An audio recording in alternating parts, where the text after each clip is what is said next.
네, 2교시 세상의 모든 시선, 세모시 It's 조교타임 시작합니다. K-뷰티의 성장을 이끌고 있는 중소 인디 브랜드를 육성해서 시장에 새로운 활력을 불어넣기 위해서 정부와 대기업이 손을 맞잡았다고 합니다. 우리 백지원 조교님 소개해 주시죠. 네, 식품의약품안전처와 중소기업 벤처부는 지난해 7월 아모레퍼시픽, LG생활건강, 콜마, 올리브영 등과 함께 K-뷰티 중소벤처기업 글로벌 경쟁력 강화 방안을 공동으로 발표하고 업무 협약을 체결했습니다. 현재 중소브랜드 제품 수출이 대한민국 화장품 수출액 전체의 약 70%를 차지하고 있는 만큼 업계가 K-뷰티 스타트업 중소기업 성장을 지원하면서 상생에 나서고 있는 건데요. 전략은 K-뷰티 유망기업 민관 협업 발굴하고 육성하는 것, 그리고 또 해외 수출 규제에 대해서 대응하는 것, 또 뷰티 생태계 레벨업 등에 있습니다. 네, 자, 정부와 대기업이 손을 잡은 만큼 올해 K-뷰티가 세계에 더욱더 잘 안착했으면 합니다. 하지만 돌아온 트럼프가 변수다, 뭐 이런 시각도 있더라고요. 트럼프 하면 바로 관세인데 K-뷰티도 이 공식을 피해가기 어렵다, 뭐 이런 말이 아닐까요? 그죠? 네, 아무래도 좀 다른 시장과 마찬가지로 K-뷰티 역시 좀 비상이 걸렸다라는 얘기가 지금 계속해서 나오고 있습니다. 꾸준히 이제 K-뷰티 브랜드가 북미 시장에서 쭉 호황을 누리면서 점유율을 확대를 해오긴 했는데 특히 이제 지난해 초부터 보게 되면요, 앞서서도 말씀 주셨지만 이 미국 시장에서 이게 한국 이 제품들이 가성비 화장품으로 좀 입소문이 나면서 점유율 1위를 또 기록하기도 했고요.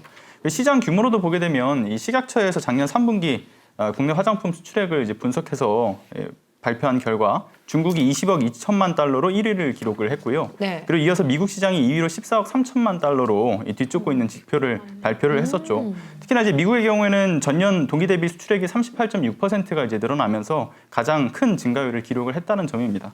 문제는 근데 이런 호황이었던 상황에서 들어선 이제 트럼프 2기가 유세 기간 동안 이제 1기에 이어서 2기까지 이 자국 우선주의를 강조를 하면서 이제 내세운 것 중에 하나가 네. 결국 이제 모든 수입품에 대해서 10%에서 20%의 관세를 이제 물리겠다라는 것이었는데 현재 지금 북미로 이제 수출되는 국내 기초 화장품이 이제 한미 FTA에 따라서 무관세였다라는 점에서 우리 시장에서 미칠 영향이 좀 상당할 것으로 예측이 되는 그러한 상황입니다.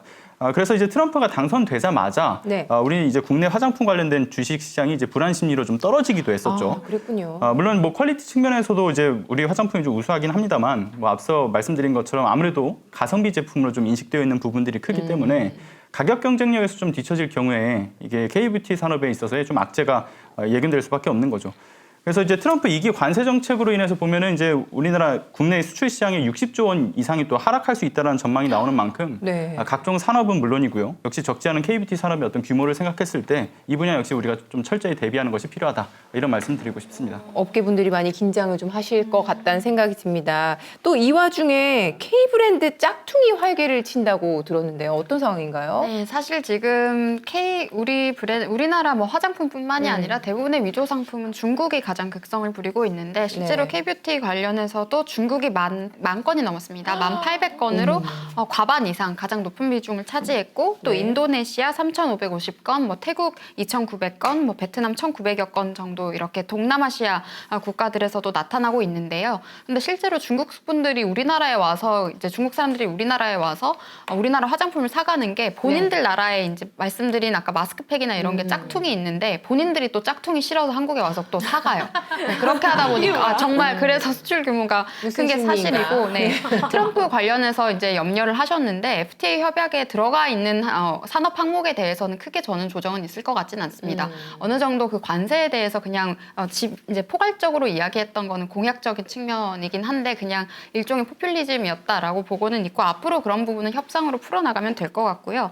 또 이제 주식이 약간 흔들렸던 것은 이제 대중 제재가 조금 더 강화될 수가 있기 때문에 우리나라가 지금 화장품이 말씀드렸던 것처럼 중국인들의 수요가 높아서 이런 부분에 대한 관점들이 좀 반영된 것이 아닌가 싶고 이렇게 네. 짝퉁이 많아서 정부에서도 대책 마련에 나섰는데요.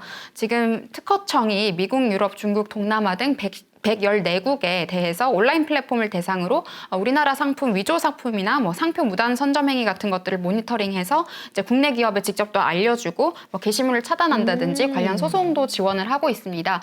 실제로 이게 화장품뿐만이 아니라 뭐 연예인들 얼굴을 도용을 한다든지 아이고, 이런 네. 일들도 있었는데요. 이 부분에 대해서는 정부가 적극 나서서 지원하겠다고 여러 번 입장을 밝힌 바 있습니다. 네. 위조 상품도 그런데 이제 한국 화장품이라는 타이틀을 내걸고 듣도 네. 보도 못한 브랜드를 내거는 경우도 있다고 하더라고요. 그렇군요. 뭐 저도 이제 제 주변에 이제 외국인 친구가 연락이 와서는 너 이 브랜드 아니야라고 해서 물어본 적이 있었는데 저 찾아보니까 전혀 이제 알려져 있는 브랜드가 아니었던 경우도 물어볼 있었고. 사람한테 그렇죠. 그것도 생각해보니까 그렇네요. 그런데 또 이런 피해도 피해지만 사실 가장 네. 이제 큰 피해는 앞서 주셨던 것처럼 이제 소위 네. 짝퉁 브랜드로 인한 그런 피해인데 그렇군요. 최근 이제 그 위조 상품 차단 사업 관련된 예산이 좀 줄어들면서 이 위조 상품에 대한 차단 건수도 함께 좀 감소한 것으로 나타났다는 점이 좀 우려스러운 부분이죠.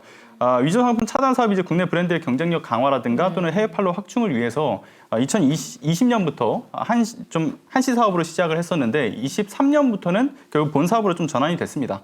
근데 문제는 22년 당시에 32억 7,400만 원이던 예산이 23년에는 15억 규모로 이제 절반 수준으로 감소를 하면서 이에 따라서 이제 차단 건수도 같이 함께 하락을 한 것이죠.